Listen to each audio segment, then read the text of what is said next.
호르몬님께서 보내주신 사연인데 이게 무슨 호르몬인지 참 저도 보면서 궁금했어요. 이게 무슨 호르몬일까? 이렇게 궁금했는데, 자, 이분의 고민은, 안녕하세요, 20대 중반 남자 공무원입니다. 올해 1월 임용되어서 근무 중인데 아시다시피 박봉인 공무원 월급에 집에서 근무처가 멀어서 월세를 살다 보니 저축할 돈이 거의 없습니다. 주변 분들은 식사와 주거 대부분을 원래 집에서 해결하시지만, 그쵸, 이게 사실 공무원이라서 뭐 그런 것도 있겠지만, 그것보다도 사회초년생들은 사실 이렇게 월세라든지 이렇게 집에서 생활하지 않으신 분들은 이런 돈이 많이 빠져나가면은 사실 돈 모으기가 좋은 여건은 아니에요. 그러면 이제 혼자 의식주를 적은 돈으로 모두 해결하려고 하다 보니 남는 돈이 거의 없고, 겸직도 못하니, 그쵸, 공무원은 겸직을 일반적으로 못하죠. 못하니 미래가 암울합니다. 네, 그래서 이제 게다가 올해 초에 아버지 사업 자금을 위해서 공무원 대출을 많이 받아서 전세 대출도 당장 어려운데 앞으로 집, 결혼 생각에 너무 막막하네요. 생활 후 남는 돈은 모조리 ETF에 투자를 하고 있습니다. 이건 너무 좋아요. 인생 선배님에게 앞으로의 여러 가지 부분에서 조언을 듣고 싶습니다. 라고 호르몬님께서, 어떤 호르몬인지, 그 호르몬님께서 이제 저한테 질문을 해주셨는데요. 근데 사실 저는 이제 이 사연을 보고서 감히 제가 이런 말을 해도 될지 모르겠는데 되게 기특하게 느껴지기도 했어요. 이제 20대 중반에 벌써 이렇게 공무원 시험에 합격하고, 딱 보지 않아도, 제가 이제 얼굴은 보지 않았지만 굉장히 성실하고 굉장히 건실한 분이실 거라는 예상이 되더라고요. 굉장히 열정도 많으실 것 같고. 그런데 요즘에 집값이 너무 많이 오른 상황이라서 특히 사회초년생들은 마음이 굉장히 조급하고 상대적 박탈감도 사실 느낄만한 그런 상황이 맞는 것 같긴 해요.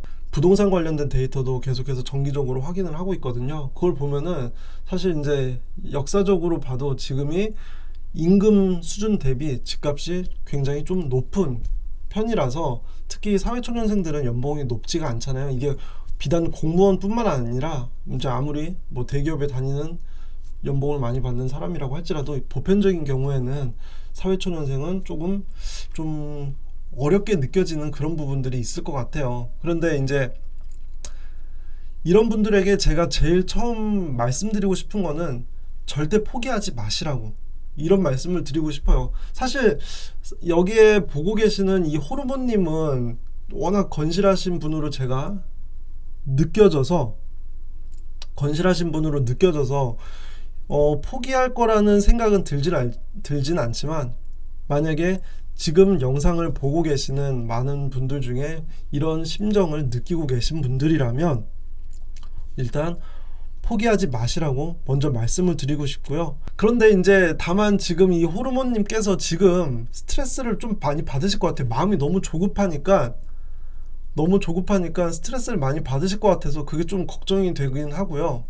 그런데 잘 생각하셔야 될 게, 주식 투자를 보통 시작하시는 분들께서 단기간에 돈을 많이 모아야겠다, 내가 최대한 빨리 돈을 모을 수 있는 방법으로 주식 투자를 시작하시는 분들이 많아요.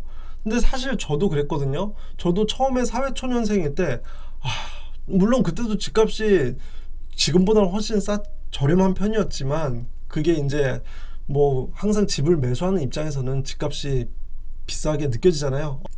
그래서 저도 사실 사회초년생일 때 굉장히 좀 마음이 조급했던 것 같아요. 어느 세월에 돈을 모으나, 그런 생각 때문에 되게 마음이 조급하고, 그래서 저도 처음에는 주식 투자를 할 때 급등주, 정치주, 테마주 저도 다 해봤습니다. 다 해보고 난 다음에 이런 투자가 좋지 않구나 라는 걸 깨닫고, 저는 그래도 이제 저의 장점은 나쁜 게 있다면은 빨리 수정하는 그런 장점이 있긴 해서요. 그거를 빨리 수정을 하고, 그래서 그걸 토대로 좋은 투자 수익도 얻고, 이렇게 여러분들 앞에서 좋은 투자에 대해서 제가 말씀드릴 수 있는, 감히 말씀드릴 수 있는 그런 위치까지 올 수 있었는데요.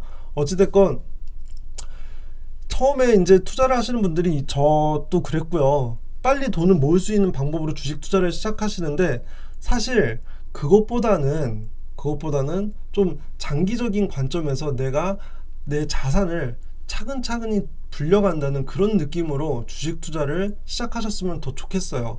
근데 이제 그래도 저는 한 가지 안심은 되는 건 뭐냐면요. 제 구독자님들께서는 저의 투자 아이디어 그리고 저의 투자 방식에 이제 공감을 해주셔서 지금 이렇게 라이브까지 시청을 하고 계신 거잖아요. 저는 사실 이게 굉장히 대단하다고 생각해요. 사실 처음에는 이런 투자는 좀 지루하고 재미없고 뭔가 돈을 빨리 벌지 못할 것 같아서 관심을 갖기가 어려운데, 이런 투자를 여러분들께서 선택을 하시고 같이 실천하려고 지금 이렇게 라이브 방송까지 참여를 하시는 걸 보니까 여러분들이 저보다 훨씬 좋은 투자를 빨리 시작하시는 거라고 생각합니다. 그래서 장기적인 관점에서 주식을 모아가는 걸로 주식 투자를 접근하셔라. 사실 가장 중요한 거는 내가 수입을 일정하게 늘려나가고요. 앞으로 수입을 일정하게 늘려나가고, 그리고 내가 지출하는 거는 가급적 줄이고, 일정하게 줄일 수 있다면 좋겠지만 가급적 최소한으로 유지를 하면서 투자 금액을 꾸준하게 유지 또는 꾸준하게 늘려가면서 계속 내가 좋은 주식을 매수를 하면서 장기적으로 큰 자산을 모아가야겠다, 이런 생각을 갖고 투자를 하셔야 되는 거가 사실 주식 투자에서 가장 처음 시작하셔야 되는 마음가짐이에요. 자기 월급이 많다고 생각하는 사람은 없어요.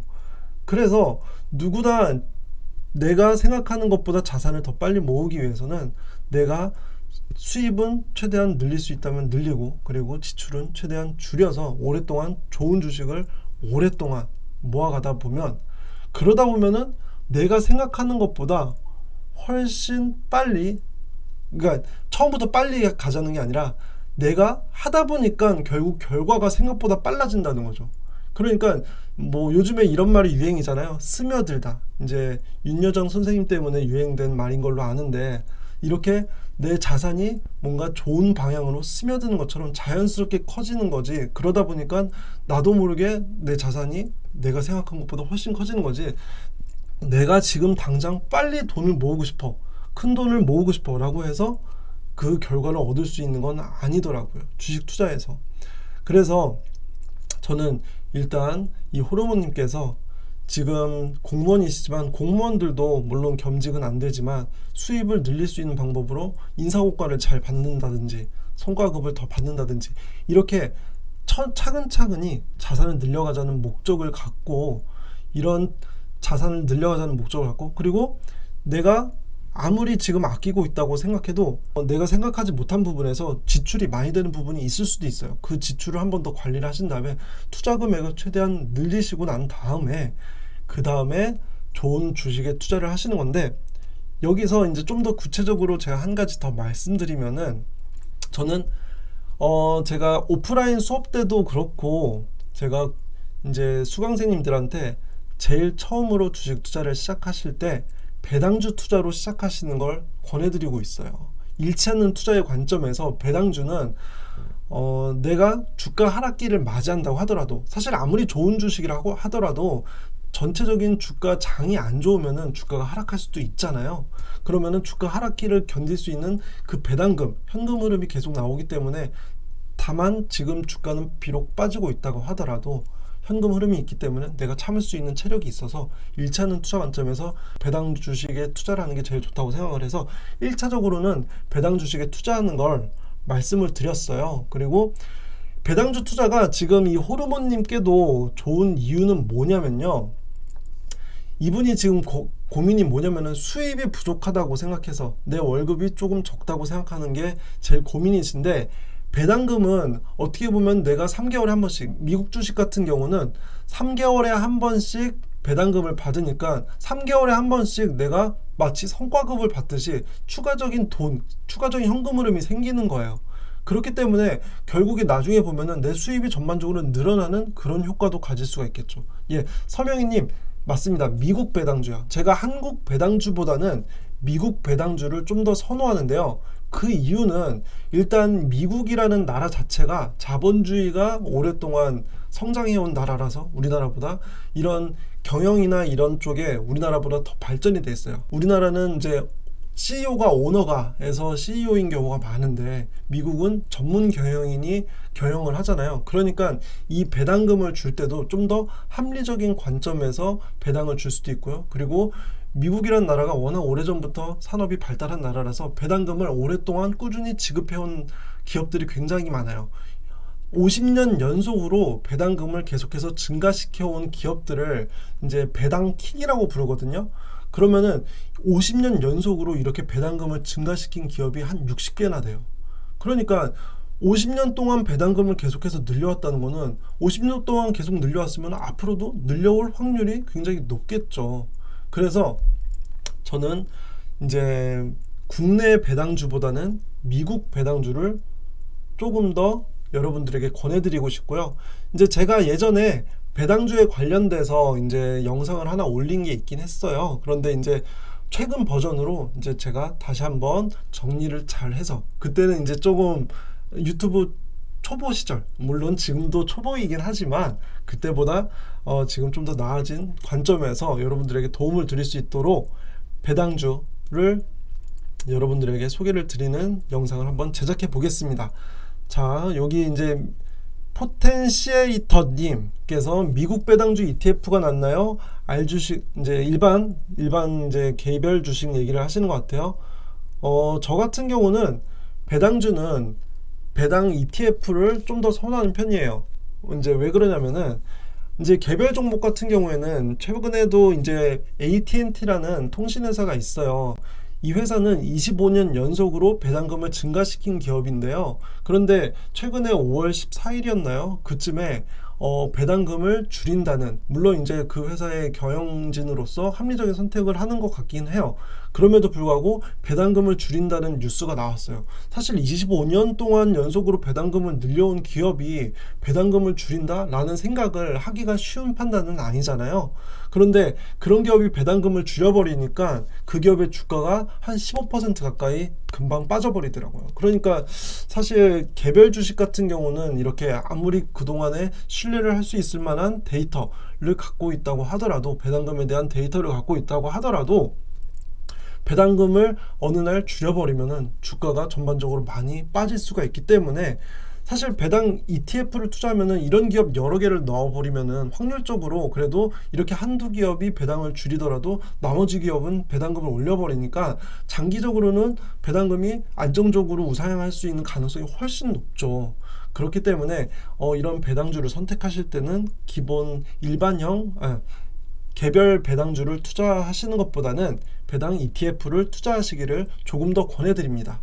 물론 이 회사의 배당금이 줄어들 만한 이유가 없는데 단순히 주가가 많이 빠져서 배당 수익률이 높아진 경우라면은, 그런 경우를 여러분들이 판단을 하실 수 있다면은 그런 경우에는 당연히 배당주를 선택하는 게 더 합리적일 수는 있죠. 그런데 이제 이런 주식이 내 눈에 들어오느냐 아니냐 이런 차이가 있기 때문에 여러분들께서 공부를 하시면서 그런 안목을 기르시는 것도 중요합니다.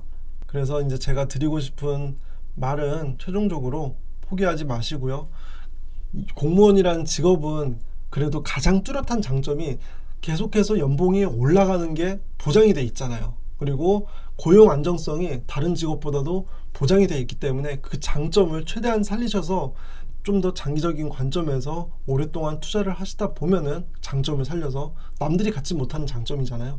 그 장점을 살려서 투자를 하시다 보면은 나도 모르는 사이에 행운처럼 자산이 커져 있을 가능성이 높다고 저는 생각합니다. 그러니까 지금 20대 중반이시잖아요. 저보다 이제 10살 이상 어리실 것 같은데 이제 충분히 좋은 기회가 많을 거라고 생각합니다. 그리고 지금의 이 마음가짐 잊지 말고 꼭 큰 자산 이루시고 원하시는 바 성취하시길 응원해 드리겠습니다.